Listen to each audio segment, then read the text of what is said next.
कारण इथं नगरसेवकांचं ऐकलं जात नाही आहे. प्रभागातील कामं, विकास कामं जेव्हा नगर परिषदेत सांगितली जातात तेव्हा तिथं एकाधिकारशाही आहे. तिथं आज काय झालं तिथं एकाधिकारशाही असल्यामुळं तिथं कुणालाही बोलण्याचा नगर परिषदेत संधी मिळत नाही. संधी मिळत नाही आहे, काम मांडण्याची संधी मिळत नाही आहे. म्हणून नगरसेवक बाहेर पडत गेले. आज शाळेंचं जर झालं, इथं झेडपीच्या शाळा आहेत, मुलांचं तिथं जर तुम्ही जाऊन बघितलं तर त्यांचे जे वॉशरूम आहेत, टॉयलेट आहेत, ते अतिशय घाणेरडे आहेत. म्हणजे त्या मुलं कसे म्हणजे आरोग्याच्या दृष्टीने मुलं आजारी पडतायत. देवळाली प्रवरात लोक आजारी पडतायत. डासांचं साम्राज्य खूप वाढलेलं आहे. एवढं डास वाढलेत की लोक बरोबर प्रायव्हेट हॉस्पिटल भरलेले आहेत. बरोबर. मग आपण जर 15 लाख रुपये महिना देतो, मग ते फवारणी वेळेत का होत नाही? त्याच्यासाठी चांगल्या प्रकारचं जे काय असतील फवारणीसाठी औषध, तंत्रज्ञान ते वापरलं का पाहिजे. वापरलं जात नाही? बरोबर. आता तेवढा वैचारिक वाद होता. ते माझे मित्र आहेत, परंतु आमचे काही त्यांच्या काम करण्याची जे पद्धत होती त्याच्यामुळे आमचे वैचारिक वादामुळं आम्ही वेगळा निर्णय घेतला. तर संपूर्ण महाराष्ट्रामध्ये नगरपालिकेची जी रणधुमाळी सुरू झालेली आहे आणि जो नगरपालिकेचा बिगुल आहे संपूर्ण महाराष्ट्रात वाजलेला आहे. तर एकंदरीतच आपण एक राहुरी तालुक्यातील देवळाली नगरपालिका आहे ती एक मनोरंजक निवडणूक आपल्याला त्याच्यामध्ये बघायला मिळणार आहे. तर त्या निवडणुकीमध्ये ची चर्चा पूर्ण महाराष्ट्रात आहे. तर आपण आपल्यासोबत देवळाली प्रवरा गावातले शिवसेनेचे एक पदाधिकारी श्री प्रशांत दादा मुसमडे आपल्यासोबत आहे. तर आपण त्यांशी आज चर्चा करणार आहोत. जी देवळाली नगरपालिका आहे त्याच्याबद्दल त्यांचं कसं नियोजन आहे, त्यांचं हे निवडणूक प्रक्रिया आहे, त्यांचा पक्ष आहे कशा प्रकारे या मैदानात उतरलेला आहे, तर ते आपण जाणून घेऊया. तर आपल्यासोबत आहे दादा नमस्कार. नमस्ते नगरच्या या पॉडकास्टमध्ये आपलं हार्दिक स्वागत आहे. तर ही जी तुम्ही बघत असाल की नगरपालिकेची रणधुमाळी जो बिगुल वाजलेला आहे आणि संपूर्ण महाराष्ट्रात ह्या सार्वत्रिक नगरपरिषद निवडणुका घेतल्या जात आहेत. तर आपली राजकीय पार्श्वभूमी या राजकारणामध्ये कशी आहे, तर आपल्यासोबत देवळाली नगर परिषदेचे नगरसेवक पदाचे उमेदवार श्री प्रशांत शिवाजीराव मुसमाडे पाटील आपल्यासोबत आहे. तर दादा आपला परिचय द्या आणि आपलं राजकीय पार्श्वभूमी कशी आहे मुसमाडे परिवाराची, तर थोडक्यात आपण त्याबद्दल सांगा.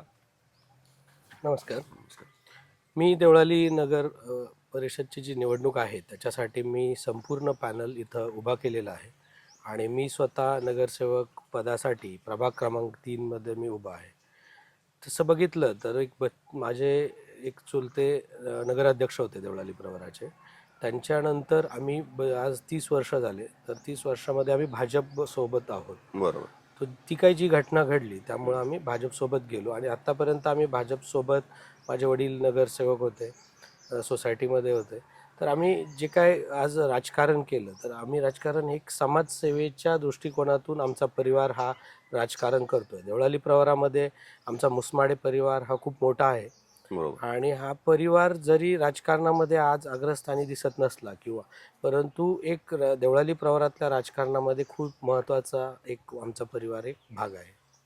एकंदरीत आपण जर बघितलं की मुसमाडे कुटुंब आहे एकंदरीत 30 वर्षापासून भाजपासोबत होतं आणि अलीकडे एक महिन्यापूर्वी असा काय विषय झाला की मुसमाडे परिवारांनी भाजपाची साथ सोडली आणि त्याच्यानंतर मुसमाडे परिवार समजा आपण शिवसेना शिंदे गटात प्रवेश केला. तर असं काय भाजपमध्ये घडलं की तुम्ही हा एक धक्कादायक निर्णय इथं घेतला आणि तुम्ही शिवसेना शिंदे गटामध्ये प्रवेश केला? हे काही एका महिन्यात घडलेलं नाही आहे. तर हे मी 1 वर्षापासनं माझं आणि भाजपचे जे स्थानिक नेते आहेत त्यांचा अशी माझा एक वैचारिक वाद होता. ते माझे मित्र आहेत, परंतु आमचे काही त्यांच्या काम करण्याची जी पद्धत होती त्याच्यामुळे आमचे वैचारिक वादामुळं आम्ही वेगळा निर्णय घेतला. परंतु जे आमच्या मागच्या बॉडीमध्ये जे 18 नगरसेवक होते प्लस जे स्वीकृत आहेत, माझे वडील मागच्या याच्यामध्ये स्वीकृत नगरसेवक होते आणि जे भाजपचे जे नगरसेवक होते ते 1 वर्षानंतर काही बाहेर पडले, काही 2 वर्षानंतर, काही 4 वर्षानंतर. म्हणजे असं बघितलं तर आज जो भाजपचा स्थानिक मागचे नगरसेवक आहेत त्याच्यापैकी 18 पैकी आज त्यांच्यासोबत फक्त 4-5 जण आहेत. बाकी 10-12 नगरसेवक आहेत ते बाहेर पडलेत. कारण इथं नगरसेवकांचं ऐकलं जात नाही आहे. प्रभागातील कामं, विकास कामं जेव्हा नगर परिषदेत सांगितली जातात तेव्हा तिथं एकाधिकारशाही आहे. तिथं आज काय झालं तिथं एकाधिकारशाही असल्यामुळं तिथं कुणालाही बोलण्याचा नगर परिषदेत संधी मिळत नाही आहे, काम मांडण्याची संधी मिळत नाही आहे. म्हणून नगरसेवक बाहेर पडत गेले आणि मी शेवटपर्यंत एक सोबत होतो मित्र म्हणून, की आम्ही नगराध्यक्ष त्यांना करण्यासाठी म्हणजे खूप पराकाष्ठा करून सर्वांनी एकत्र सर्वांना घेऊन आम्ही त्यांना नगराध्यक्ष केलं होतं. आमच्या खूप अपेक्षा होत्या. परंतु त्यांची जी नगराध्यक्ष झाल्यानंतर जी वागण्याची पद्धत होती, बोलण्याची पद्धत होती किंवा जो गावातला जो सलोखा होता जातीय तो जो बिघडत चाललेला होता आणि त्यामुळं काय असा आम्हाला निर्णय घ्यावा लागला की आम्हाला स्वतंत्र दुसऱ्या ह्याच्यात जायचं आहे. एकंदरीत जर बघितलं तुमचा रोष हा भाजपा पक्षाशी नाहीये, नाही. तर इथले जे स्थानिक जे राजकारते आहे किंवा हो. त्यांच्या हातामध्ये कारभार होता, हो. थोडक्यात त्यांनी समजा तुमच्या नगरसेवक जे असताना त्यांना संधी कुठं दिली नाही बोलण्याची किंवा काम करण्याची संधी मिळाली नाही किंवा त्यांचे जे म्हणणं आहे, जे कुठेतरी नगरसेवकांचं म्हणणं तिथं ऐकलं गेलं नाही, त्याच्यामुळे कुठंतरी प्रभागामधला जो विकास आहे हो. तो थांबला गेला किंवा प्रगती झाली नाही. तर याच्यामध्ये समजा तुम्ही पक्षाशी काही समजा तुमचा मतभेद नाहीये, तर अजून एक प्रश्न आहे की तुम्ही मग शिंदे गटातच का गेला? बाकीचे पण तुम्हाला असं ऑप्शन होते, महाविकास आघाडीमध्ये काही पक्ष होते, महायुती जरी म्हटलं तरी तुम्हाला राष्ट्रवादी काँग्रेस पक्षाचे अजित पवार दादांचा गट होता, पण तुम्ही शिंदे गटामध्येच का गेले? भाजप नंतर जेव्हा मी सोडण्याचा निर्णय घेतला, लोकसभेमध्ये मी खासदार लोखंडे साहेब यांचं काम केलं तर आणि त्यांचा मुलगा माझा मित्र होता आणि ते काम करत असताना मी शिवसेनेच्या थोडंसं माझी हे वाढलं. त्याच्यानंतर जेव्हा शिंदे साहेबांचं जे नेतृत्व आहे, त्यांची जी काम करण्याची पद्धत आहे, लाडकी बहीण योजना आहे, म्हणजे ज्या ग्रामीण भागातील महिला आहेत, काम करणाऱ्या महिला आहेत, त्यांच्यासाठी जो एक महिन्याला 1,500 रुपये दिले जातात, तो एक मानधन त्यांना जे शिंदे साहेबांनी दिलं किंवा शिंदे साहेबांच्या ज्या इतरही योजना आहे, 2.5 वर्षात त्यांनी जी काम केलं आहे आणि एक सामान्य माणूस काय करू शकतो त्याला मी प्रेरित होऊन शिंदे साहेबांसोबत जाण्याचा मी निर्णय घेतला. पण जसं आता आपल्याकडे ग्रामीण भागात बोलता की भरपूर लोकांचं असं म्हणणं आहे की बाबा हे 1,500 रुपये येतात आहे किंवा काय येत आहे, तर मग आम्हाला मजूर मिळत नाहीये किंवा काय मिळत नाहीये, तर एकंदरीत याच्याविषयी तुम्ही कसं बघताय की आपल्या ग्रामीण भागामध्ये हे महिलांना किंवा संपूर्ण महाराष्ट्रामध्ये एक महिलांना हे 1,500 रुपयाचं भेटत आहे, तर त्याचं एकंदरीत त्याच्याबद्दल तुमचं काय एकंदरीत मत आहे? नाही, 1,500 रुपये कुणाला एखाद्या महिलेला मिळाले म्हणून ती कुठं कामाला जाण्याचं बंद करल असं होत नाही. 1,500त काही परिवार चालतो, मग काम न करता चालेल असं काही नसतं. परंतु हे जे मानधन दिलं जातं तर तो एक महिलांचा एक सन्मान आहे, त्यांना एक सपोर्ट झालेला आहे. आज ज्या गरीब महिला आहे, काम करणाऱ्या महिला आहे, आज 1,500 म्हणजे वर्षाला 18,000 रुपये त्या महिलेची आज सेविंग होती. त्याच्यानंतर तिचं हेल्थ इन्शुरन्स असेल, छोटे मोठे हॉस्पिटल्सचं हे असेल किंवा गरीब महिलांना जे काही घरगुती काय त्यांच्या गरजा असतील किंवा काही महिलांनी मी बघितलंय की हे जे येणारे पैसे त्याच्यातून व्यवसाय उभारलेत. बरोबर. म्हणजे हा पैसा कारणी लागतोय. कारण तुम्ही जर बघितलं पुरुषाकडे पैसे आले तर ते 1,500 आले असते तर ते एका दिवसात संपले असते. बरोबर. परंतु महिला ते 1,500 करून साचून त्याचा कुठल्याच परिवाराला त्याचा उपयोग होतोय. आणि आज कोविडच्या काळामध्ये तुम्ही बघितलं की पूर्ण शहराची अर्थव्यवस्था होती ठप्प झालेली होती आणि ग्रामीण भागातील शेतकरी होता तो शहराला किंवा पूर्ण देशाला भाजीपाला आणि सर्व पुरवत होता. मग ते जे पिकत होतं त्याच्यासाठी ज्या ग्रामीण महिला, कष्टकरी महिला ज्या होत्या, कामगार वर्ग, आज त्यांचा खूप मोठा सहभाग याच्यामध्ये होता किंवा हातभार होता की ही व्यवस्था चालण्यासाठी. ही लाडकी बहीण योजना आहे ते लोकांचं जे मोफत पैसे दिले जातात, मोफत पैसे असं म्हणणं लोकांचं की बाबा लोकांचं जे 1,500 रुपये म्हणणं आहे, वाटतं सरकार. ते तसं बघितलं तर माझ्या दृष्टीने ते योग्य नाही आहे.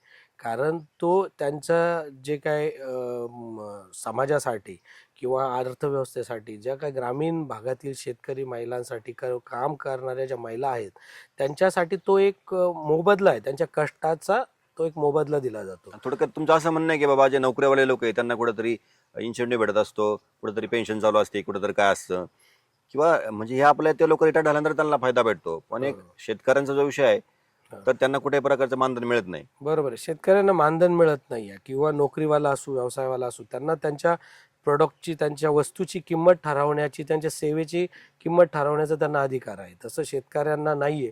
त्याच्यामुळं शेतकऱ्यातून जे पिकं उत्पन्न होतं आहे तो तो तो मार्केटमध्ये जो दर मिळेल तो फायद्यातही कधी विकला जातो, कधी तोट्यातही विकला जातो.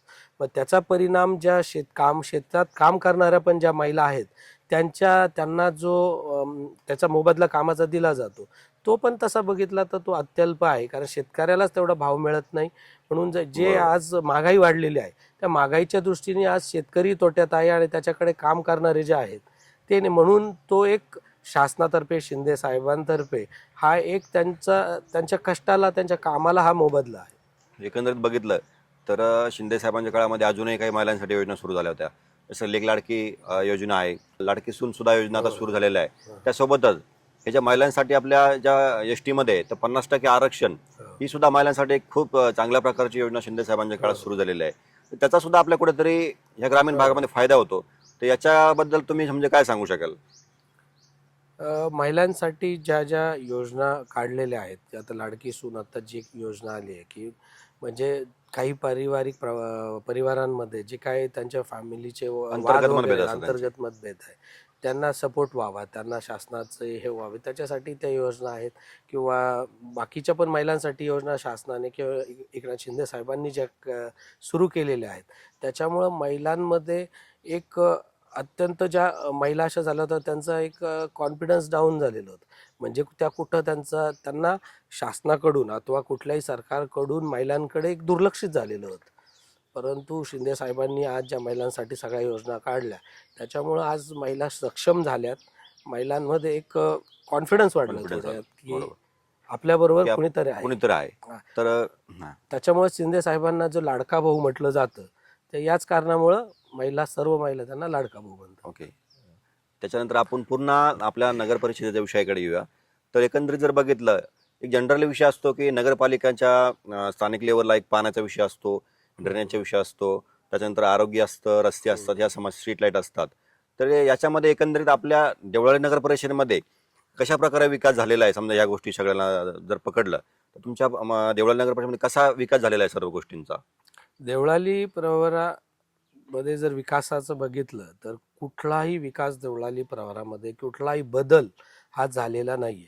कारण त्याचं जेव्हा भाजपची आमची सत्ता आली तेव्हाची, त्याच्यानंतर नगरसेवकांचं तिथं म्हणणं ऐकलं जात नव्हतं, त्यांचे विकास कामं ऐकले जात नव्हते आणि मनमानी पद्धतीने नगर परिषद चालवली जात होती. आदले तिथले कर्मचारी असतील, अधिकारी असतील, त्यांना आरवरीची भाषा करणं, अंगावर फाईल फेकणं, आधी सीओवर खुर्ची उचलणं, सीओ सारखं उच्च पद जे अधिकारी आहेत त्यांच्यावर खुर्ची उचलणं, असे जे काही प्रकार झाले, त्याच्यामुळं नगर परिषदेचं वातावरण अत्यंत खराब झालेलं होतं. काम करण्याच्या योग्य नव्हतं. नगरसेवक बाहेर पडत चाललेले होते.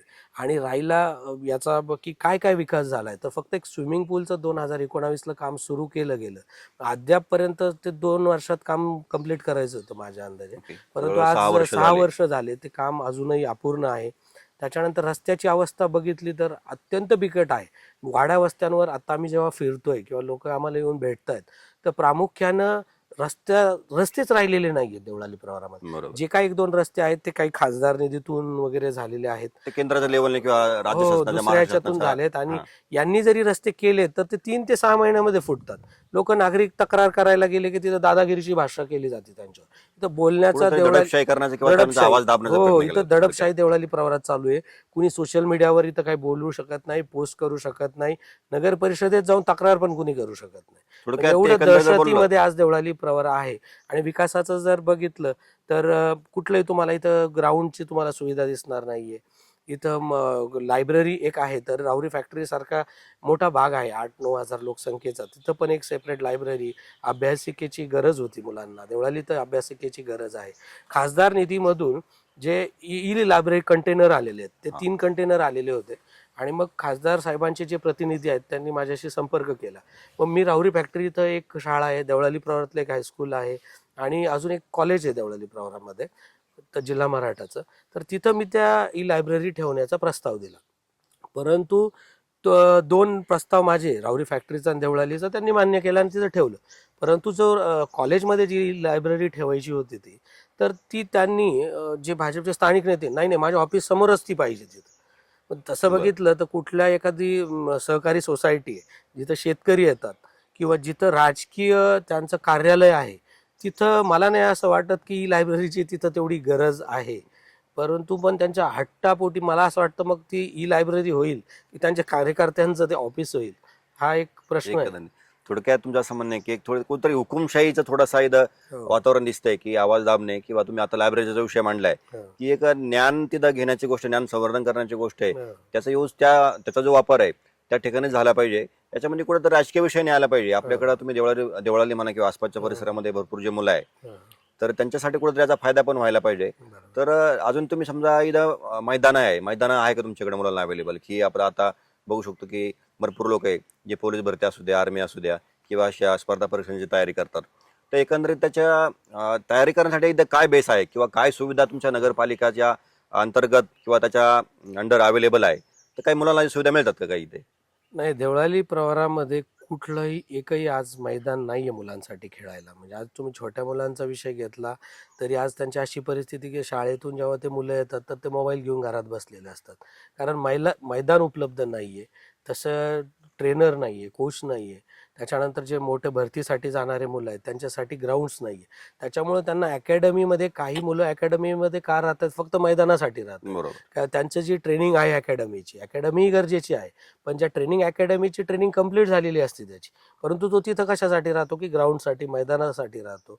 आणि वॉकिंग ट्रॅक नाही आहेत किंवा आज लोक रस्त्याने फिरत आहेत. नगर बरोबर. मनमाड सारखा रस्ता आज इतका खराब आहे हो. किंवा त्या रस्त्याने किंवा श्रामपूर रोड जो आहे, म्हणजे वाहतूक असताना ॲक्सिडेंट होतात की लोक सकाळी जर बघितलं सगळे रस्त्याने फिरतात. मग वॉकिंग ट्रॅकची तर देवळालीला गरज आहे.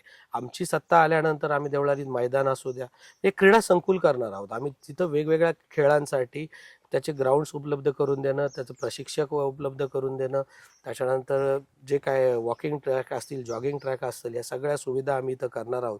आज जे काही देवळाली प्रवरामध्ये गार्डन्स आहेत, तुम्ही जर गार्डनचं आज बघितले जाऊन तर तिथं मुलं खेळत नाही आहे. तिथं गवत वाढलेलं आहे, दगड आहेत. फक्त त्या कुठल्या तरी निधीमधून घसरगुंडी ते आणून ठेवायचं मुलांसाठी आणि तिथं परत मेंटेनन्स नाही आहे त्याचा. म्हणजे निधी आणायचा, कामं करायची, पण ते फक्त निधी आणण्यापुरतं, दाखवण्यापुरतं. हा. मग ते पुढं मेंटेन होणं ह्या गोष्टी खूप गरजेचं आहे. म्हणजे तुम्ही अगर मुलांसाठी क्रीडा पार्क केलंय किंवा वृद्धांसाठी गार्डन केलंय किंवा मंदिरांचं जे परिसर आहे ते नुसतं करणं या नाही, त्याला मेंटेनन्स असणं पण खूप गरजेचं आहे. त्याला जसं बघितलं तर करोडो रुपयांचा निधी विकास कामासाठी असतो. त्याच्यामध्ये तुमच्या व्यायामशाळा असू द्या, ह्या क्रीडा संकुल असू द्या किंवा अजून भरपूर गोष्टी आहे की युवकांच्या संदर्भामध्ये की हा करोडो रुपयाचा निधी येतो, मैदानं काही बांधले जातात, क्रीडा संकुलं काही बांधले जातात, काही पेपरवर असतात. तर बांधल्यानंतर यांचा जो मेंटेनन्स करणं आहे, काळजी घेणं, ते सुद्धा गरजेचं आहे. म्हणजे तुम्ही जर म्हणले की या बाबा बोलताय की हे धुळकात सगळ्या गोष्टी पडलेल्या आहे, मग करोडोंचा निधी येऊन त्याचा वापर का प्रॉपर होत नाही तुमच्याकडे, का केला जात नाही? कसं आहे, सामान्य माणसाचा कराचा पैसा हा शासनाकडे जातो आणि शासनाकडून परत तो नागरिकांना नागरिकांना देतो. सुविधांसाठी येतो. परंतु त्या सुविधा फक्त फंड आणण्याच्या दृष्टीने किंवा त्यांच्या काहीतरी स्वार्थासाठी ते प्रोजेक्ट्स आणायचे आणि त्याचं मेंटेनन्स नाही करायचं, त्याच्याकडे नंतर लक्ष नाही द्यायचं आणि ते धुळकात पडतात. त्या शासनाचं नुकसान आहे, नागरिकांचं नुकसान आहे. पण तुमचा उद्देश ज्या गोष्टीसाठी आहे ते करण्याचा, ते पूर्ण जर झालं तर नागरिकांना नक्कीच सुविधा चांगल्या मिळतील. तर एक महाराष्ट्रात आपलं समजा देवळाली नगर परिषद नाव पण प्रसिद्ध आहे की देवळाली नगर परिषदेला एक स्वच्छतेचा पुरस्कार भेटलेला आहे. तर त्याच्याबद्दल तुम्ही काय सांगाल? देवळाली नगर परिषदेला स्वच्छतेचे बरेच पुरस्कार यापूर्वी मिळालेले आहेत. परंतु देवळाली नगर परिषदेचं काम चांगलं होतं म्हणून पुरस्कार मिळालेत. परंतु आता जे काही देवळाली नगर परिषदेला जे पुरस्कार मिळालेत ते फक्त पुरस्काराची जी समिती पाहणी करायला येते तेव्हा जे कर्मचारी आहेत त्यांना मग ते ॲप्रॉन गाऊन ते सेटअप करणं, फक्त गाव स्वच्छ करणं, तेवढ्यापुरता विषय तेवढ्यापुरतं तो जेव्हा समिती बघायला येईल तर तो शॉप केला जातो. कारण तसं पाहिलं तर पुरस्कार मिळणं हे आमच्यासाठी अभिमानाची गोष्ट आहे. आणि आज हे मीडियासमोर सांगायला मला पण हे होतंय की आपल्या देवळाली प्रवराला पुरस्कार मिळाला आणि तरी आपण त्यासाठी विरोध करतो. तर हा विरोध नाहीये, पण ही वस्तुस्थिती आहे की हा आज जेव्हा हे व्हिडिओज नागरिक बघतील किंवा ते स्वच्छतेचे कर्मचारी बघतील तर त्यांना खरं वाटेल की खरंच हा ढोंगीपणा आहे की तुम्ही फक्त त्यांना ॲप्रॉन घालायचे, त्यांना त्या दिवशी कामावर सगळ्यांना बोलवायचं रस्ते स्वच्छ आणि करायचे सगळं आधी गाव स्वच्छ करून घ्यायचं, मग हा. व्हिडिओ शूट करायचं, त्या मग लोकांना बोलवायचं. ते दाखवायचं. तर हा ढोंगीपणा खरं पाहिलं तर स्वच्छता हा खूप अत्यंत गरजेचा आणि महत्त्वाचा आरोग्याच्या दृष्टीने विषय आहे. आज जे स्वच्छतागृह आहे ते एकदम अस्वच्छ आहे. म्हणजे महिला त्या स्वच्छतागृहात जाऊ शकत नाही अशी परिस्थिती आहे तिथं. स्वच्छतेसाठी आज 15 लाख रुपये महिना देवळाली नगर परिषद देते, म्हणजे जवळजवळ 50,000 रुपये रोज. परंतु देवळाली प्रवरा गाव म्हणजे गावठाण जो भाग आहे, बाजारतळ आणि जो राहुरी फॅक्टरीचा जो शहराचा भाग आहे, तिथंच फक्त स्वच्छता केली जाते. इकडं 5-7 बाया, तिकडं 10 बाया आणि तेवढंच त्या ज्या कामगार महिला ज्या काम करतायत. तर तेवढ्याच दिसतात. तसं पाहिलं तर वाड्या वस्त्यांसाठी तो जे टेंडर आहे ते पूर्ण देवळालीसाठी आहे. 5,000 घरं असतील किंवा त्याच्या आसपास जे असेल त्यांच्यासाठी आहे. तर कुठलाही ग्रामीण इथं आम्ही जे काही ग्रामीण भागात राहणारे लोक आहेत वस्त्यांवर, तर ते सर्व प्रकारचा टॅक्स भरतात, पण बरोबर, त्यांना yes. सुविधा कुठल्या नाही. ना रस्ता आहे, ना ड्रेनेज आहेत, ना त्यांना कुठल्या स्ट्रीट लाईट आहेत. आणि इथं बिबट्यांची संख्या देवळाली प्रवरात अतिशय म्हणजे 30 ते 40 बिबटे आज देवळाली प्रवरा परिसरात आढळतात. आणि हल्ले झालेत, जनावरं पाळीव जनावरं खायच्या अशा बऱ्याच घटना याच्यामध्ये झाल्यात. परंतु आज सगळीकडे अंधार आहे, कुठले रस्ते नाही आहेत त्याच्या, आणि शाळेतल्या मुलांना शाळेत जायचा प्रश्न आहे. मग लोकांमध्ये अत्यंत, तसं मग पाहिलं तर नगर परिषद कुठलंही काम करत नाही. आणि स्वच्छतेचा विषय जर बघितला, आज शाळेंचं जर झालं, इथं झेडपीच्या शाळा आहेत, मुलांचं तिथं जर तुम्ही जाऊन बघितलं तर त्यांचे जे वॉशरूम आहेत, टॉयलेट आहेत, ते अतिशय घाणेरडे आहेत. म्हणजे त्या मुलं कसे, म्हणजे आरोग्याच्या दृष्टीने मुलं आजारी पडतायत. देवळाली प्रवरात लोक आजारी पडतायत. डासांचं साम्राज्य खूप वाढलेलं आहे. एवढं डास वाढलेत की लोक हॉस्पिटल, प्रायव्हेट हॉस्पिटल भरलेले आहेत. बरोबर. मग आपण जर 15 लाख रुपये महिना देतो, मग ते फवारणी वेळेत का होत नाही? त्याच्यासाठी चांगल्या प्रकारचं जे काय असतील फवारणीसाठी औषध, तंत्रज्ञान का वापरलं जात नाही? आता देवळाली नगर परिषदेने फवारणीसाठी मशीन्स घेतलेले होते. ते मशीन्स फक्त किरकोळ रिपेअरिंगसाठी बंद पडलेलं आहे. म्हणजे असं वस्तू, म्हणजे सगळ्या गोष्टी आहेत नगर परिषदेकडे, पण त्याचा वापर काहीच नाही, वापर होत नाही. छोट्याशा मेंटेनन्ससाठी त्या बंद पडलेल्या आहे. इथं लक्ष द्यायला कुणाला वेळ नाहीये. नगर अध्यक्ष तसं पाहिलं तर 4-5 दिवस पुण्यात असतात, 2-3 दिवस देवळाली प्रवारामध्ये असतात, कारण त्यांच्या मुलांच्या शिक्षणासाठी वगैरे ते पुण्यात असतात. पण तेवढासा पूर्ण वेळ त्यांच्याकडे ते देवळाली प्रवाराला देऊ शकलेले नाहीयेत. एकंदरीत विषय आहे की समजा आपण आपलं कुटुंब आहे, आपण आपल्या कुटुंबात राहतो. जेव्हा एखाद्या व्यक्ती कुटुंबात राहतो, त्याला सगळ्या कुटुंबाच्या गोष्टी कळतात की बाबा आपल्या घरामध्ये काय अडचणी आहे किंवा आपल्या परिवारामध्ये काय अडचणी आहे. तर ह्या अडचणी इथला व्यक्ती चांगल्या प्रकारे जाणू शकतो.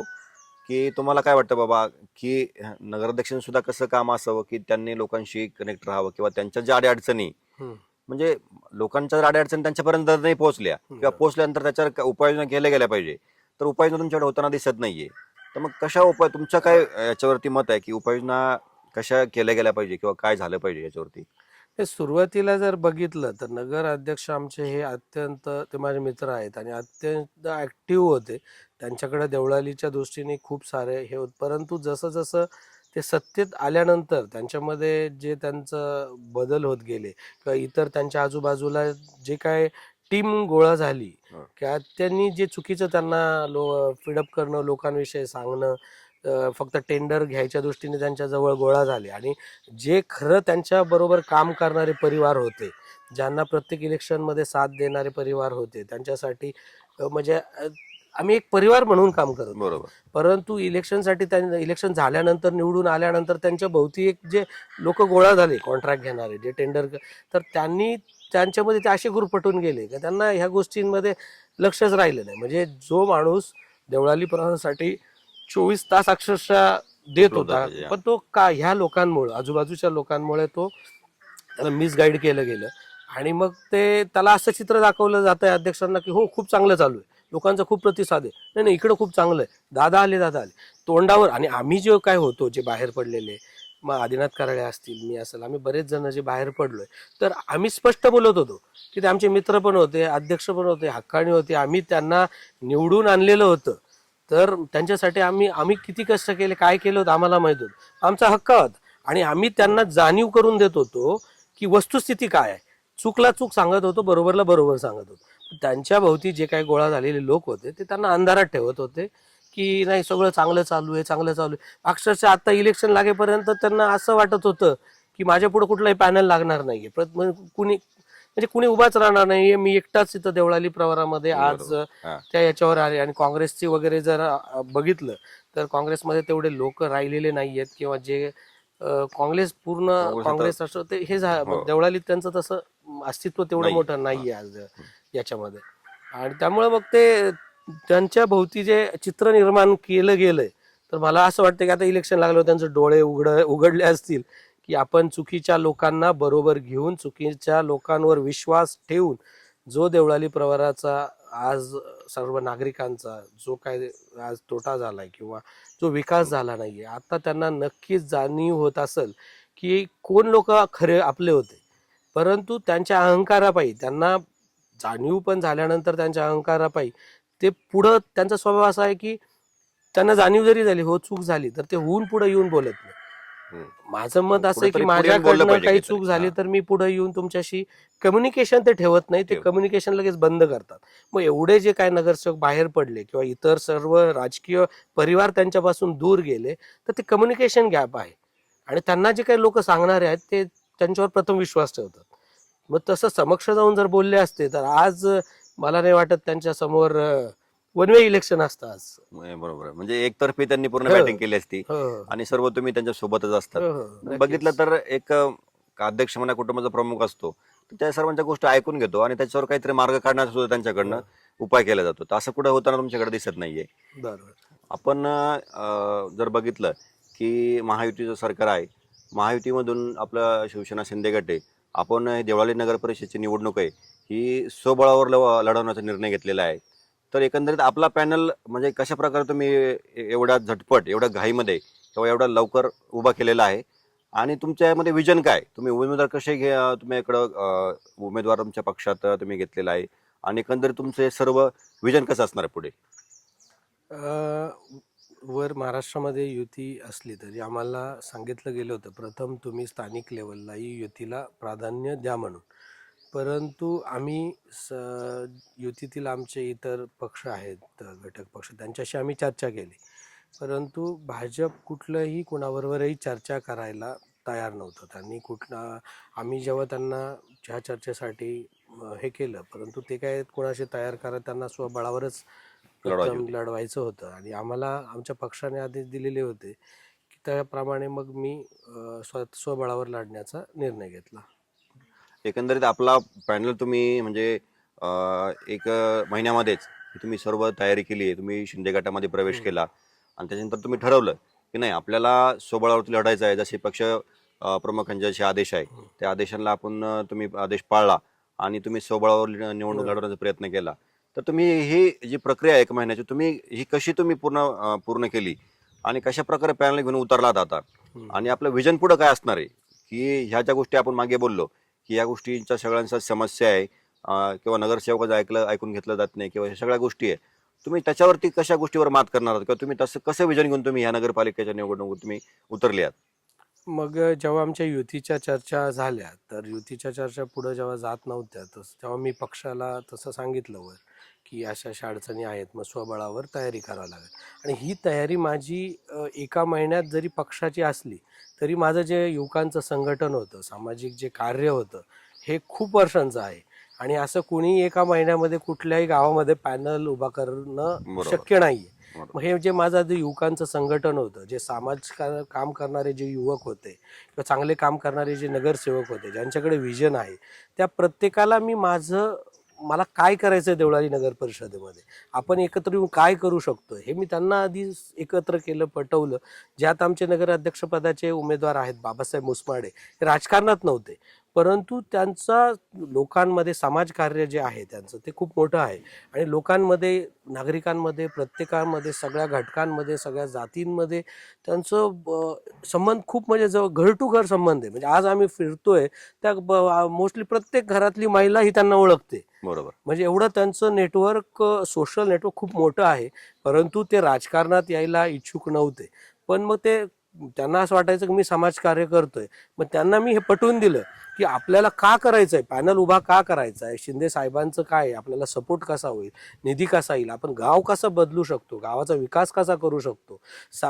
एका व्यक्तीने एक संघटना माझी राजमुद्रा प्रतिष्ठान म्हणून संघटना आहे तर आम्ही एक सामाजिक कार्य करत असतो. आंदोलन असतील किंवा सामाजिक असतील ज्या समजा पाणी पुरवठा करण्यासाठी टँकर्स देणे असेल हॉस्पिटलला मदत करणे असेल अशा बऱ्याच गोष्टी किंवा रस्त्यांची आंदोलनं असतील आम्ही आमच्या संघटनेमार्फत करत असतो. परंतु त्याला कुठंतरी एक लिमिटेशन आहे. पण जर आपण सत्तेमध्ये असे विचार करणारे युवक जसं आदिनाथ कराळे यांची शिवबा संघटना आहे अशा वेगवेगळ्या संघटनेचे जे प्रतिनिधी होते त्यांचे जे अध्यक्ष होते अशा सगळ्या चांगल्या काम करणाऱ्या युवकांशी मी बोलून अध्यक्षांशी बोलून ही एक आज जो पॅनल लावला तो लावला की जे पुढंही त्यांचे आणि माझे विचार पटले पाहिजे जे काम करायला उद्या जर सगळ्यांचे विचार एक असेल, विजन एक असेल, देवळालीचा विकास कसा करायचा, हा जर आपले विचार जुळले तर पुढे जाऊन आपण नगर परिषदेत काम करू शकतो. बरोबर. मग अशा युवकांना मी एकत्र केलं. एक उपनगराध्यक्ष आहेत काँग्रेसचे आनंद कदम म्हणून, तर त्यांच्याकडेही नगर परिषद चालवण्याचा अनुभव आहे. काही नगरसेवक पण माजी नगरसेवक आहेत माझ्याकडे. काही राजकारणामध्ये राष्ट्रवादीचे अजितदादा गट आहे, त्याच्यामध्ये शहराध्यक्ष आहेत. असे काम करणारे जे काही सगळे लोक आहेत त्या सर्वांना मी सोबत घेतलंय. माझ्याकडे राजकीय लोक आहे, सामाजिक काम करणारे, राजकारणातले अनुभवी आहेत. आणि आम्हाला जे मार्गदर्शन करणारे जे ज्येष्ठ आहेत, म्हणजे माझे वडील आहेत शिवाजी काका मुसमाडे असतील, इतर जे काय सर्व जे ज्येष्ठ मंडळी आहे, हे सगळे नगर परिषद चालवण्यासाठी अनुभवी व्यक्ती, आणि आम्ही त्यांचं मार्गदर्शन घेऊनच नगर परिषदेत काम करणार आहोत. एकंदरीत तुम्ही आपण मागाशी बोललो की मागचे काही प्रस्थापित होते किंवा ज्यांची सत्ता होती नगरपालिकेवरती, त्यांचा नगराध्यक्ष नगरसेवकांचा काही ऐकतच नव्हता. समजा तुमची सत्ता आली, हो, तुमचा नगराध्यक्ष झाला, हो. तर तुम्ही तुमच्या नगरसेवकांचं ऐकणार का? हो, किंवा कसं का तुम्ही प्रयोजन हो, करणार? मी नगराध्यक्ष पदालाच उमेदवार असा निवडलाय की जो त्याचा स्वभावच असा आहे की तो सर्वांना घेऊन बरोबर चालतोय. म्हणजे उद्या तो त्या खुर्चीवर बसल्यानंतर मला नक्कीच हे आहे की तो बदलणार नाहीये. तो सर्वांना घेऊन सोबत चालणार आहे. मी इथं पक्षाचं प्रतिनिधित्व करतोय. आज मी पॅनल लावलाय आणि मला विश्वास आहे की आम्ही प्रत्येक गोष्ट ही सगळ्या नगरसेवकांसोबत चर्चा करून, ज्येष्ठ मंडळींशी गावात चर्चा करूनच आम्ही जे काही निर्णय गावाचे घ्यायचे आहेत ते सर्वांना विश्वासात घेऊन आम्ही काम करणार आहोत. आणि आम्ही सर्व जाती धर्म सगळ्यांना एकत्र करून, म्हणजे आम्हाला देवळाली प्रवारामध्ये जे एक वातावरण खराब झालंय वेगवेगळ्या जाती धर्माचं, येत्या एक 2-5 वर्षामध्ये कुठेतरी खराब राजकीय झालंय. वळण दिलं जाते हो, त्या राजकीय गोष्टीला. वळण दिलं जात आहे. तर हे सगळं बंद करून आम्हाला सर्वांना एकत्र घेऊन काम करायचं आहे. एकंदरीत आपण जर बघितलं तर नगरपालिकामध्ये असे काही त्यांना हे असतात, अधिकार असतात हो. की रोजगारांसाठी त्यांनी काहीतरी छोटे लोक उद्योग असू द्या, छोटे कारखाने हो. असू द्या, नगरपालिका क्षेत्रातली पण काही जागा असती, तर त्यांनी पण विकास करणं म्हणजे बंधनकारक आहे की त्यांनी हे जे रोजगार आहे, जे आज पुण्याला जातात, मुंबईला जातात, बाहेर जातात, किंवा काही जे जे शिकलेले लोक आहे, असे म्हणजे सुशिक्षित आहे पण बेरोजगार आहे, त्यांना काही रोजगाराची संधी नाही आहे, तर असे काही लघुउद्योग किंवा काही योजना आहे तर आता सध्या काही सुरू आहे का आपल्या नगरपालिकेच्या ह्याच्यात? नाही, देवळाली प्रवरामध्ये रोजगाराचं कुठलंही साधन आतापर्यंत तयार केलं गेलं नाही. कुठलाही छोटा लघुउद्योग आणला गेला नाही. त्याच्यामुळे जे तरुण आहेत, जे शिकलेले एज्युकेटेड तरुण आहेत, त्या सर्वांना नगरला, काही MIDC मध्ये जातात, काही पुणे, नाशिक, इतर शहरांमध्ये इथले तरुणांची संख्या खूप मोठी आहे. पुण्यात अंदाजे माझे 300-400 तरुण तर फक्त पुणे शहरात बरोबर. असतील. म्हणजे 300-400 तरुण म्हणजे 300-400 घरातले एक आज तरुण मुलगा बाहेर. तर तो का? काही तर रोजगार उपलब्ध नाहीये. आज तुम्ही संगमनेरमध्ये बघितलं तर बाप कंपनी आहे, IT कंपनी, जी रुरल एक बरोबर. छोट्या खेड्यामध्ये सुरू केली. खूप मोठं त्यांनी नाव म्हणजे केलंय. तुमच्याकडे विजन असेल, प्लॅन्स असतील, तर आपण नगर परिषदेमार्फत नक्कीच ज्या जागा आहेत रिझर्वेशनच्या, ती जागा हे करून आपण तिथं छोट्या लघु उद्योगांसाठी, महिला बचत गटांच्या उद्योगासाठी आपण त्या जागा, त्यांना पायाभूत सुविधा आपण उपलब्ध करून देऊ शकतो. सरकारच्या योजना खूप आहेत, त्या योजना त्यांना समजून त्यांच्यासाठी सबसिडीसाठी आपण तिथं एक स्पेशल माणूस देऊ नगर परिषदेमध्ये, त्यांच्या मार्फत ते सगळं त्यांचे तिथं आपण एक लघु उद्योग केंद्र आपण निर्माण करू शकतो, ज्याच्यातून रोजगारही येईल. त्याच्यानंतर जे रॉ मटेरियल आहे, इथं शेती, हे जे देवळाली प्रवरा गाव आहे, हे नगर परिषद हे शेतीवर अवलंबून आहे. बरोबर. इथं शेतीचे उद्योग, दुग्ध व्यवसाय मोठा आहे.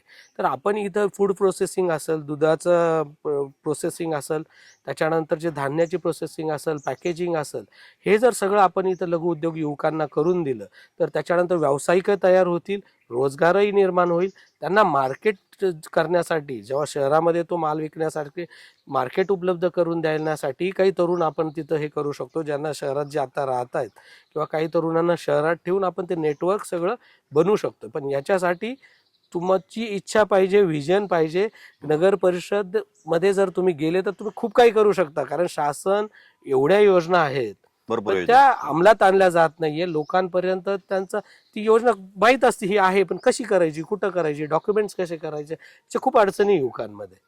ह्या ज्या योजना आहे समजा येतात, तसं आपल्या देवळाली नगर परिषदेच्या पूर्ण परिसरामध्ये भरपूर काही असे महिला बचत गट पण असतील, हो, जे काही नोंदणीकृत असू द्या किंवा हो. नोंदणी काही प्रायव्हेट असू द्या, हो. तर असं काही प्रयोजन आहे का आपल्याकडे? का कोणी सत्ताधारी पक्ष किंवा आता जे जे करताय की बाबा पक्ष जे जे सॉरी जे हो. महिला बचत गट आहे, ते आपल्याकडे नोंदणी करून त्यांना काहीतरी निधी देण्याचा किंवा त्यांच्यासाठी काही लोकोद्योग करण्याचा काही प्रयत्न केला जातोय का? नाही, नगर परिषदेच्या कार्यालयात तिथं जो बचत गटाच्या नोंदणी आहेत त्या आहेत, आणि काही जे आहेत ते नाही आहेत किंवा तिथं ते जात नाही. परंतु त्या फक्त कुठला शासनाचा प्रोग्राम असेल, अधिकारी येणार असेल तर तेव्हा त्या महिलांना बोलवलं जातं, तिथं दाखवलं जातं. त्याच्यानंतर कुठलाही त्यांना सपोर्ट दिला जात नाही. मला बचत गटातून महिलांचं जे संघटन आहे, बचत गटाच्या ज्या महिला आहेत, अध्यक्ष आहेत, त्या खूप महिला ह्या ज्या अध्यक्ष आहेत त्या आमच्या बहिणी सगळ्या माझ्या संपर्कात आहेत. बरोबर. मी आता मध्ये खासदार निधीमधून तर देवळाली प्रवराला कोल्ड स्टोरेज दिले गेले. मग ती ज्या भाजीपाला वगैरे किंवा जे मिठाई 3 कोल्ड रूम दिल्या गेल्या, तर मी त्या महिला बचत गटांना दिलेल्या आहेत. म्हणजे महिला बचत गटाचं उत्पन्न त्यातून कसं वाढेल, परंतु त्या नगर परिषदेकडे वर्ग गेल्या गेल्या, नगर परिषदेच्या जागेत ठेवल्या गेल्या आणि त्या महिला बचत गटांना दिला. परंतु नगर परिषदेने तेवढं सहकार्य त्या बचत गटांना दिलं नाही. का हे चालवायचं कशा, त्यात माल ठेवायचा, स्थानिक तुम्हाला थोडंसं जे भांडवल लागतंय ठेवण्यासाठी किंवा कोणते प्रोडक्ट तुम्ही तिथे ठेवू शकता कोल्ड स्टोरेजला, कसे विकू शकता, तर कोल्ड स्टोरेज आले, सगळं आलं. परंतु नगर परिषदेमध्ये किंवा तिथं कोणी असं नाहीये की यांना मार्गदर्शन करून यांचा हा व्यवसाय सुरू करून देईल. बरोबर. अशा प्रकारे मी सत्तेत नसतानाही खासदार निधीतून, माननीय लोखंडे साहेबांच्या निधीतून आम्ही हे जे काही महिला बचत गटांसाठी काम केलं खूप मोठ्या प्रमाणात करता येईल ना. जर सत्ता आली, नगर अध्यक्ष आमचा शिवसेनेचा जर असं एकंदरीत विषय आहे की तुमच्याकडे आता सध्या तुम्ही एक पक्षाचं काम करताय, कोणतेही पद नसताना तुम्ही एवढ्या मोठ्या प्रमाणात जर कामं करताय की जे कामं प्रस्थापितांनी किंवा जे सत्ताधाऱ्यांनी जे कामं आता केले पाहिजे त्यांच्यापेक्षा जास्त कामं तुम्ही करताय, तर एकंदरीत समजा सत्ता आल्यानंतर तुमचा विषय कसा असेल पुढे? मी सत्ता नसतानाही नेहमी काम करत आलोय. नगर परिषदेमध्ये लोकांच्या अडचणी मांडत आलोय. तहसीलदार असेल, कलेक्टर ऑफिस असेल, जिथं जिथं लोकांच्या काय काय अडचणी असेल, पोलीस स्टेशनला कायदेशीर मदत असेल, ज्या काय करता आल्या त्या मी करत आलेलो आहे. त्यानंतर लोकांचे जे काही कामं असतील, परंतु त्याला कुठंतरी एक लिमिटेशन आहे. पण जर सत्ता आली आणि सरकार असेल आणि शिंदे साहेबांच्या मार्गदर्शनाखाली मी काम करतोय, तर मला नक्कीच काम करायला खूप. आज राहुरी फॅक्टरी सारखं हे तिथं बस स्टँड नाहीये. आज तुम्ही जर गेले तर उन्हाळ्यात इतका त्रास आहे की उन्हामध्ये बसने प्रवास कोण करतं? एक सामान्य माणसं सर्वसामान्य करतात, माणसं. महिला करतात, मुलं करतात, कॉलेजचे मुलं करतात. ते उन्हात तासोन तास थांबलेले असतात, बसची वाट बघत असतात. बस कधी येईल माहीत नसती. बस स्टॉप नसल्यामुळे काही बस थांबतात, काही नाही थांबत. मग तिथं बस स्टॉप होणं अत्यंत राहुरी फॅक्टरीला गरजेचं आहे. म्हणजे मी समाज कार्यात असल्यामुळं मला समाजात देवळालीत काय समस्या आहेत आणि तुम्हाला काय पूर्णपणे हो माहिती आहे. ते मला पूर्णपणे माहिती आहे. म्हणून मी त्यांच्यावर खूप जेव्हा आमची सत्ता येईल त्याच्यानंतर मी कुठलाही वेळ न दवडता ह्या, कारण आता जे शिंदे साहेब आहेत आणि थोडक्यात तर तुम्हाला माहिती आहे की तुम्हाला माहिती आहे लोकांचे प्रश्न काय, हं. लोकांच्या अडचणी हो, काय, हो, हो. आणि तुम्ही समजा लोकांच्या अडचणी तुम्हाला जर माहिती आहे तर निवडून आल्यानंतर तुम्हाला काय करायचं हं. हे सुद्धा तुम्हाला चांगल्या प्रकारे त्यातला एक अनुभव बरं. आहे. तुम्ही बस स्टॉपचा प्रश्न मांडला, तुम्ही राहुरी फॅक्टरीचा प्रश्न मांडला, इव्हन देवळाली प्रवरा गाव आहे त्या गावात सुद्धा बस स्टॉप आपल्या कुठं चांगल्या प्रकारचं नाही. नाही, चांगल्या प्रकारचा बस स्टॉप नाहीये, छोटासा आहे. हा. पण एक चांगल्या प्रकारचं, आज तसं पाहिलं तर एवढ्या मोठ्या नगरपालिकेला एक मोठं बस स्थानक पाहिजे होतं, परंतु तशा प्रकारे नाही. इथं गव्हर्नमेंटच्या जागा आहेत, सगळं आहे उपलब्ध, सगळं आहे. साधं एक पोलीस स्टेशन आणू शकले नाही. आता मंजूर झालंय पोलीस स्टेशन, परंतु पोलीस स्टेशनला जेव्हा जागा देण्याचा हे आला तेव्हा आमच्या नगरपालिकेनेच विरोध केला त्या जागेत. बरं. म्हणजे इथं डेव्हलपमेंट का होऊ देत नाहीये, लोकांना तसंच का ठेवू दिलं जात नाहीये, कुठल्या शिक्षण संस्था आजपर्यंत का आणू शकले नाहीयेत, कारण कुठला रोजगार का त्यांनी उपलब्ध केला नाहीये. हा, त्यांच्या पतसंस्था आहेत, हे आहेत का, ते फक्त मग लोन वाटायचं, लोकांना त्याच्यातच गोरपटून ठेवायचं. लोकांचा विकास झाला तर लोक बोलतील, शिकले तर लोक बोलतील, ही भीती आहे का त्यांना? एकंदरीत आणि त्यांना ते रूट लेवलला नसल्यामुळं त्यांना समस्यांची जाणीव नाहीये. त्याच्यामुळे जे आज मी जी नगरसेवकांचे जे सगळे उभे केलेत उमेदवार, जे नेहमी लोकांमध्ये त्यांना त्यांच्या प्रभागातल्या समस्या, गावच्या समस्या सर्वांना माहिती आहे. आणि नक्कीच आज काय झालं की आम्ही ज्या समस्या सोडू नाही शकलो, मी जे माझ्या राजमुद्रा प्रतिष्ठानच्या मार्फत काम करत होतो त्याला एक लिमिटेशन येत होतं, पण आज माझ्यासोबत पक्ष आहे. आज एकनाथ शिंदे साहेब आहे, खासदार श्रीकांत दादा आहेत, ह्या सगळं, आणि मंत्री आहेत खूप सारे, का आज दादा भुसे सारखे मंत्री आहेत आणि बरेच मंत्री. मी आज सेनेत आल्यामुळं मी आज त्यांच्याकडे जातोय, त्यांची माझी आज चांगली ओळख झाली. तर मी या सगळ्यांच्या मार्फत आज बस स्टँडचा प्रश्न खूप लवकर सोडू शकतो. आज शिवसेनेकडेच ते खातं आहे. असे खूप सारे कामं करण्यासाठी आता संधी आहे की जे देवळाली प्रवराचा विकास खुंटलेला होता तो विकास करायला. दर देवळाली प्रवरामध्ये इतकं चांगलं वातावरण आहे आता पॅनलचं, तर नक्कीच असं आम्हाला वाटतं की लोक आम्हाला संधी देतील आणि त्या संधीचं सोनं आम्ही करून दाखवू. पुढच्या 5 वर्षात जे इलेक्शन लागेल 5 वर्षानंतर, त्याच्यानंतर आम्हाला धावपळ करायची आणि प्रचाराची गरज भासणार नाही. आम्ही असं काम करणार आहोत. आपल्याकडे काय एकंदरीत ते जनावर जे मृत होतात तर त्यांचे काय आपण इथे खड्डे वगैरे करतो त्या टाकून देतात किंवा प्रॉपर त्यांचे हे होत नाहीये विल्हेवाट किंवा आपण त्याला म्हणतो होत नाहीये, त्यासाठी तुमचं काय प्रयोजन आहे? हो, आपण आता इथं दुग्ध व्यवसाय खूप मोठा आहे आणि गाव पण मोठं आहे, त्याच्यामुळं इतरही जनावरही आहेत. तर परंतु काय होतंय, काही खड्डे करून टाकले जातात, काही रस्त्याच्या कडेला टाकले जातात. भटक्या कुत्र्यांचा प्रश्न खूप मोठा आहे आणि त्यांचं हे झाल्यानंतर तो प्रश्न मिटवण्यासाठी आम्ही नगर परिषदेमार्फत विद्युत दाहिनी सुरू करणार आहोत, की जेणेकरून तो प्रश्न हे होईल. इलेक्ट्रिकचा विषय आहे पण तो तिथं तिथे मिळू शकतो. दुसरा विषय आहे की सरकारच्या असंख्य योजना येतात लोकांपर्यंत पोहोचत नाही, तर डिजिटल युग आहे त्याच्या संदर्भात तुमचं काय म्हणणं आहे? लोकांपर्यंत कशा पोहोचवाल तुम्ही? आता तसं पाहिलं तर डिजिटल युग आहे, तरी पण नगर परिषदेमध्ये लोकांना 4-4 वेळा एका कामासाठी जावं लागतंय. तक्रारीसाठी तोंडी तक्रारींचं ऑडिट होत नाही, कुठल्या झाल्यात कोणी नाही दिली कोणी काय झाल्यात. केली काय त्याच्यावर त्याच्यासाठी आम्ही ते एक ॲप डेव्हलप करतोय आणि त्या ॲपमध्ये ज्या काही सरकारच्या योजना असतील त्या बघायला मिळतील. नागरिक तक्रार करू शकतात, मागणी करू शकतात, काही डॉक्युमेंट्स काढायचे त्याचे अर्ज करू शकतात. समजा इथं स्वच्छतेची तक्रार आली, कुणी फोटो काढून टाकला, तर 1 तासाच्या आत तिथं नगर परिषदेची स्वच्छतेची टीम जाऊन तिथं काम झालं पाहिजे. अशा प्रकारे काम वेगाने होण्यासाठी आणि कुठले कामं झालेत कुठले नाही झाले हे बघण्यासाठी ते आपण हे कर म्हणजे Tracking त्याच्यावर आपल्याला ऑडिट करता येईल की हे नगर परिषदेच्या ह्या विभागाने लाईटची समजा एखादं तक्रार येते, दिवाबत्तीची तक्रार पूर्ण झाली आहे नाही झाली आहे, हे सगळं आपल्याला बघण्यासाठी ॲपची अत्यंत आवश्यकता आहे. आता डिजिटल युग आहे, मुलींचा सुरक्षेचा जो प्रश्न आहे तोही आम्ही याच्यामध्ये घेणार आहे. म्हणजे मुलींचा सुरक्षेचा थोडक्यात महिला आणि युवतींचा जो प्रश्न आहे हो. सुरक्षितेचा त्याच्या शाळा कॉलेजेस जवळ आम्ही कॅमेऱ्यांची संख्या वाढवणार आहे. त्याच्यानंतर पोलीस विभाग आहे आणि शाळा आहेत आणि जी देवळाली प्रवरातील नागरिकांची एक समिती करणार आहोत आम्ही. त्याच्यामध्ये काही महिला असतील त्या समितीमध्ये. मग त्या समितीत त्या मुलींच्या समस्या आम्ही सोडवू. परंतु मुली बऱ्याच अशा असतात की ज्या ओपन बोलत नाही किंवा सांगत नाही किंवा त्यांचं नाव येण्याची त्यांना भीती असते पुढं किंवा नाव खराब होण्याची. तर त्या ॲपमध्ये आम्ही मुलींसाठी पण एक करणार आहोत की त्या मुलीची तक्रार आल्यानंतर तिचं नाव गुप्त ठेवून तिला कसं संरक्षण दिलं जाईल, तिचा तो कसा प्रॉब्लेम सॉल्व्ह केला जाईल, याच्यासाठी आम्ही त्या ॲपमध्ये करणार आहोत. म्हणजे ती आणि एकदम युजर फ्रेंडली आपल्याला ती ॲप करायची की ती ॲप कोणी वापरू शकतं. म्हणजे एखाद्याच्या घरी काही इमर्जन्सी जरी झाली तरी आपण त्या ॲपद्वारे किंवा ॲम्ब्युलन्स मागवायची त्या ॲपद्वारे आपण करू शकतो किंवा जे काही कॉल सेंटरसारखं आपण सुरू करणार आहोत त्या ॲपलाच अटॅच आपण असं एक डिजिटल एक प्लॅटफॉर्म तयार करणार आहोत की नागरिकांचे सर्व बऱ्यापैकी प्रश्न हे घर बसल्या सुटतील. त्यांना नगर परिषदेमध्ये कार्यालयात खूप वेळा चक्रा माराव्या लागणार नाही. अशा प्रकारे आमच्याकडे खूप चांगले चांगले प्लॅन्स आहेत. आमचा एक प्रामाणिक प्रयत्न सुरू आहे की देवळाली प्रवरामध्ये जो आमचा शिवसेनेचा पॅनल लागावा म्हणून.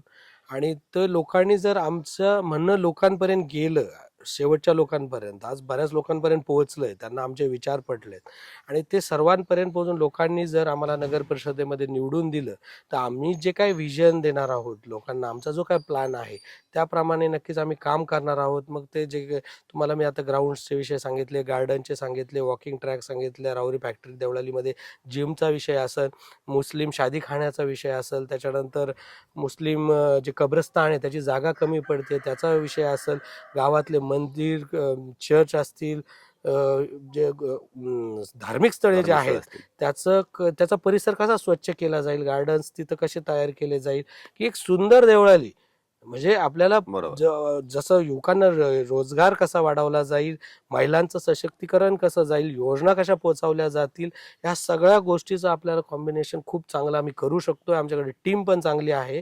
वर शिंदे साहेबांचा सपोर्ट आहे, श्रीकांत दादांचा सपोर्ट आपल्याला खूप चांगल्या प्रकारे मिळतोय.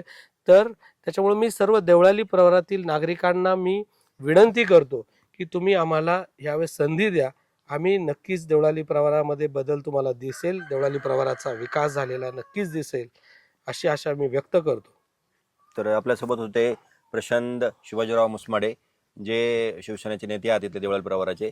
त्यांनी आपल्या नमस्ते नगर नमस्ते नगर चॅनलवरती पॉडकास्ट दिला, तर आपण त्यांचे मनापासून आपण आभार व्यक्त करतो आणि त्यांना ही जी आगामी निवडणूक आहे त्याच्यासाठी आमच्या सर्व टीमकडून त्यांना आम्ही हार्दिक शुभेच्छा देतो. धन्यवाद.